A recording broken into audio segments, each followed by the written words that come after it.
এই ভিডিওটা অনেক আপুদের রিকোয়েস্টের পরেই বানানো হয়েছে। তোমরা শুধু 10 থেকে 15 সেকেন্ডের একটা ভিডিও দেখো মাত্র, কিন্তু এর পেছনের যে অনেক লম্বা একটা কাহিনী থাকে সেটা হয়তো তোমরা কখনোই জানো না। যাই হোক, আজকে তোমাদের পেছনের কাহিনী না দেখিয়ে সামনের কাহিনীটাই দেখাচ্ছি। সেজেগুজে তো খুব সুন্দরভাবে ভিডিও করি, কিন্তু সেই ভিডিও শেষে এই মেকআপ গুলো তুলতে আমার মোটেও বিরক্তি লাগে না। তোমাদের অনেক আপুর হাজারটা প্রশ্ন থাকে যে আপু তুমি এত ভারী মেকআপ করো, ভিডিও শেষে এই মেকআপ গুলো তুলতে তোমার বিরক্তি লাগে না?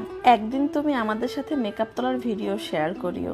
অনেক অনেক অনেক কৌতূহল তোমাদের। আমি যখন ভিডিও করতে বসি তখন ঘুরিয়ে পেঁচিয়ে যেভাবেই হোক না ওই লুকটাকে ক্রিয়েট করার চেষ্টা করি, আর হুবহু সেরকম না হলেও ওর থেকেও অনেক বেশি বেটার হয়। আর এটা কিভাবে হয় আমি সত্যিই জানি না। পরিশেষে আমার মেকআপ দেখে না আমি অবাক হয়ে যাই, আর মনে মনে ভাবি যে আমার হাতের কাজ এত সুন্দর হয়, এবার তো তাহলে একটা পার্লার খুলতেই হয়, ঠিক তোমাদের কথার মতো। কিন্তু সত্যি কথা বলতে কি জানো, আমার এই স্বপ্নটা না কোনোদিনও পূরণ হবে না, কারণ আমার নিজেকে সাজাতেই সব থেকে বেশি ভালো লাগে। ও আরেকটা কথা, যারা সবসময় বলো না যে এই বুড়ো বয়সে এসে কি ঢং শুরু করেছে, এই বয়সে এগুলো মানায় না, বিশ্বাস করো তারা হয়তো জানো না আমার মাত্র 24 বছর। এই বয়সে যদি আমি বুড়ি হয়ে যাই, নিজেকে বুড়ি মনে করি, তাহলে বাকি দিনগুলো কি হবে বলো? তাই আমাকে বুড়ি ভাবার জন্য তো তোমরা আছোই, নিজেকে না হয় নিজে একটু ছুরি ভাবলাম। আমি তো আর সিনেমার নায়িকা হতে যাচ্ছি না যে আমাকে ছুরি প্রমাণ করতে হবে। আমার যেটা ভালো লাগে আমি সেটাই করি। অবশ্য তোমাদের দৃষ্টিভঙ্গি একটু বদলানো প্রয়োজন। যাই হোক, অনেকক্ষণ ঢং করে তোমাদের সাথে কথা বলেছি ভাই, আর পারি না। আমি না সোজা সাপটা মানুষ,